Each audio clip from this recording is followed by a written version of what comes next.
August 8వ తేదీన ప్రభు దగ్గరికి వెళ్ళిపోయాడు మన తండ్రి. ఆగస్టు 1వ తేదీన బైబిల్ సెమినార్ ప్రారంభించబడింది. అప్పటికే అన్న శరీరం అంతా గుల్లైపోయింది, కరిగిపోయాడు. 8 రోజుల నిడివిలో ఏదంతా మెత్తగా చేసి ఒక స్పూన్ పెడితే తింటున్నాడు. ఉదయాన్న కొంచెం తిన్న తర్వాత అందరం అక్కడే ఉన్నాం. పీల్చి అంటాడు, నన్ను బైబిల్ సెమినార్కి తీసుకుని వెళ్ళరా, నేను వాక్యం చెప్పాలి కదా, నా పిల్లల దగ్గరికి తీసుకుని వెళ్ళరా. విసులన్న అన్నాడు, అన్న ఇన్ఫెక్షన్స్ ఉంటాయి, మీరు బాగైన తర్వాత వెళ్తారు కదా, 4 రోజుల తర్వాత మీరు క్లాస్కి వెళ్తురు అన్నా. అట్లా అంటే 2 కళ్ళల్లో నీళ్లు కార్చాడు.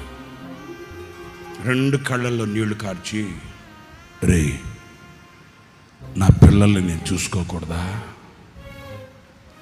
నా పిల్లల్ని నేను చూడాలిరా. ఆయన కళ్ళు